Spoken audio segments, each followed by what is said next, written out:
Welcome to the WrestleTalk News. I'm Pete Quinnell. At the end of the marathon that was Forbidden Door numero dos, we got our dream match of Okada versus Danielson, which had the unenviable task of following Omega versus Ospreay. And while the latter probably took the match of the night crown, the Dragon versus the Drainmaker was a great match between two of the very best to do it, with a pretty shocking finish. However, it all may have come at a cost to the match's winner Danielson, who not only reportedly walked into Forbidden Door banged up, but unfortunately walked out in even worse shape. During the match, Danielson could be seen favoring his right arm, something that even played into the finish, with Danielson winning via a modified label lock that used much less of his injured arm and much more of his feet. While always unclear at the time, this injury was proven to in fact be legitimate following the show's end, as Danielson rocked up to the post-show press conference sporting a brace. Unfortunately for Bryan, unlike Cody Rhodes, who tactically broke his arm in order to use his brace as a weapon, it seems as if Danielson's brace will only be for rehabilitation. According to Danielson, both he and the AEW medical team suspect he fractured his right forearm during a spot that saw Okada hit a diving elbow off the top rope. Danielson said he unfortunately expects to miss 6 to 8 weeks with the injury. However, he was already discussing future plans, including wrestling for Defy,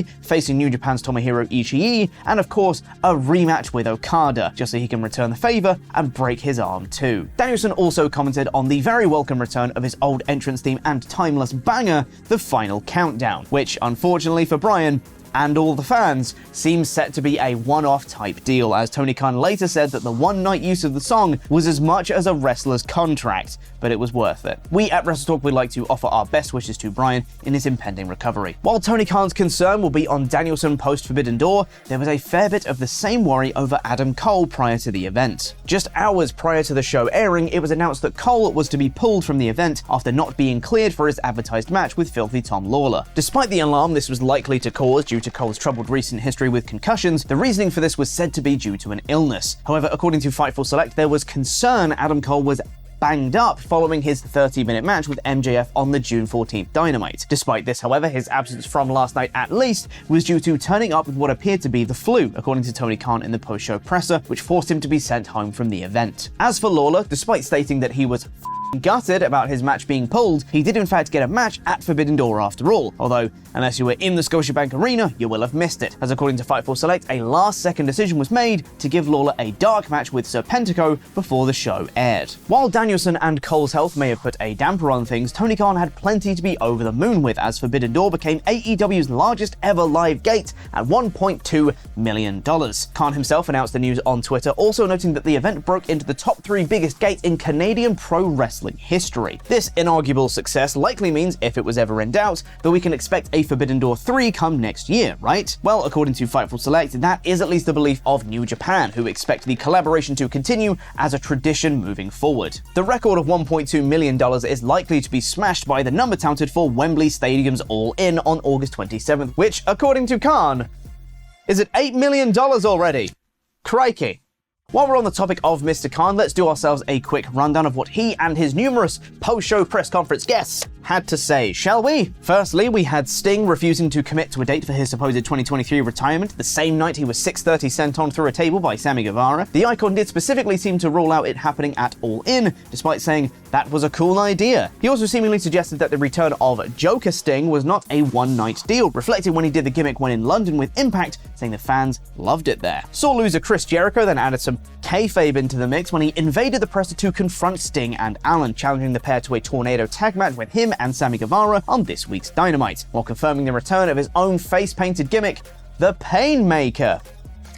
It's just not as cool as he thinks it is. Oh, and there was this little ditty as well, where he reportedly smashed a water bottle with Floyd the Bat straight into a reporter, who, according to Denise Salcedo on Twitter, began bleeding after the incident. Good stuff, Jericho. New IWGP US Heavyweight Champion Will Ospreay seemed to confirm that his time on the Indies would be winding down at some point this year, saying he needs to be a little more sensible due to his body starting to break down with some serious injuries in recent years. Ospreay also stated his wish to work with Pro Wrestling Noah in the near future, specifically for the Naomichi Marufuji 25th anniversary show at Carrican Hall on September 17th, who Ospreay called his idol. And finally, while many names graced the presser, there was one name, the king of post-show pressers, if you will, that was glaringly missing, that being, of course, One Bill Phil CM Punk. Khan was asked about Punk's absence from the Scrum, and if keeping him off it was a conscious decision, in which Khan replied saying that Punk had done a lot of media this week, but he'd be happy to get him out there more. Nicely dodged, Tony. While Phil's on the brain, we may as well address what was the burning question going into Forbidden Door. That being, would TK manage to successfully keep both Punk and the Elite from crossing paths and starting Brawl Out 2 Electric Boogaloo? And yes, given this is so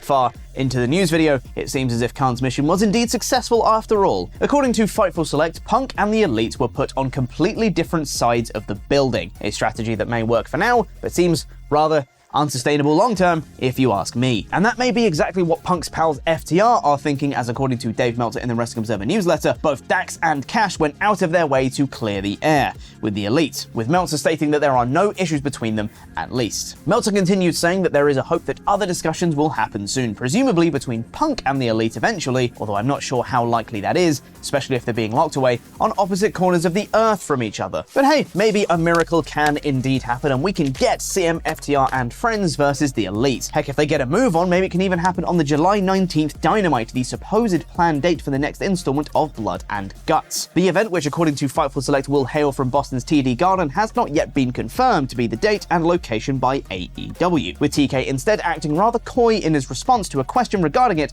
at the Forbidden Door presser. However, given the Elite versus BCC angle seems destined for the match, and the previous Blood and Guts matches both took place around this time of year, expect this one to be a slam dunk. And now, we have a quick message from Turbo Jack. 999, 1,000. Hi, I'm 80s Wrestler Turbo Jack, and that was me doing a set of 1,000 telephone calls. But keeping a tight bar isn't the only thing Turbo Jack does. He's also contractually obligated to WrestleTalk to say thank you to their wonderful Patreons. So thank you. The Machine Gun, Alex Anderson. The Roller Coaster, Robert Acosta. The Black Plague, Butch Rosser. The Venerable, Jesse Venable. The Cleaner, Kenneth Shah. The British Bulldog, Philip Boyd J. Smith Jr. WrestleTalk's personal ring announcer, Rodrigo Benitez. He can last shown for longer than you in the ring. Starbucks, Stephen Costa, and Shield Maiden, the Zornice. Thank you so much to everyone who supports WrestleTalk on Patreon. We couldn't do this without you. Please go over and become a patron. There's loads of exclusive content there, and it keeps Turbo Jack having a job.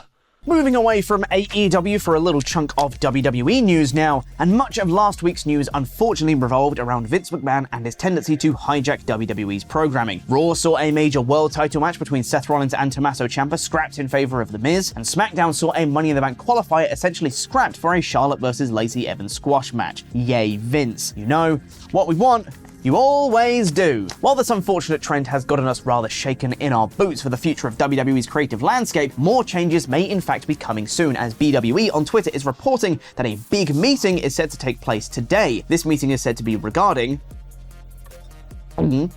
creative, as well as plans for SummerSlam and Survivor Series. While this may not prove to be as doomful as it sounds, any kind of meeting regarding the future of creative certainly gives me that pit inside my stomach. Interestingly, BWE does also reveal what some of those Survivor Series plans may prove to be, as they state that NXT could play a part at the event as it did years prior. So it seems Survivor Series is once again presumably going to be returning to brand supremacy, everyone's favorite gimmick. Interestingly, Dave Meltzer on Wrestling Observer Radio and BWE are noting that there seems to be mounting tension between Vince McMahon and Triple H, as Meltzer noted that people within WWE are trying to figure out a way to have him not do this with regard to his last-minute changes, with BWE mentioning that with the last-minute changes from this past weekend's SmackDown, Triple H didn't appreciate the changes made to the show as it looked bad all over. On the subject of NXT being involved at Survivor Series though, as we've seen recently, several main roster stars have been making their presence felt on Tuesday nights, with Dana Brooke, Mustafa Ali, Baron Corbin, and of course Seth Rollins all appearing recently. While Rollins' NXT cameo in particular did wonders for NXT's viewership, it may be time for a top NXT name to go the other way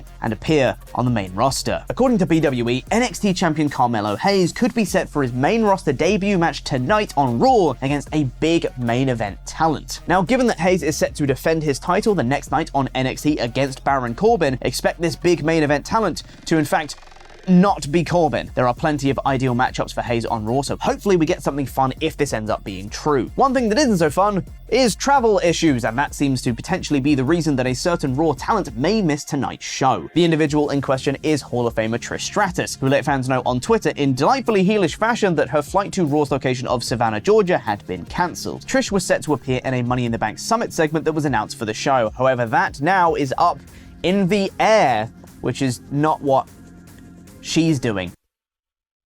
Lastly, we're finishing up today with a positive note on the ongoing recovery of Randy Orton, who's now been out of action for well over a year due to a serious back injury. While there are very real fears that Orton may never return to the ring, Hall of Famer Kurt Angle recently gave us all a glimmer of hope that we will see the Legend Killer return via his Kurt Angle Show podcast. When discussing the Vengeance 2006 pay-per-view and his match with Orton on that show, the Olympian provided some insight into Orton's recovery, saying, "He's doing good, man. He recovered from his back surgery. I think he's going to come back pretty damn soon. He's doing much better." While not a clear indication of Orton's status, it's a welcome update nonetheless. We would of course also like to continue to extend our well wishes to Orton and hope for more good news to come. And now why don't you check out Luke's Forbidden Door 2023 review video here on the channel. Here's a clip.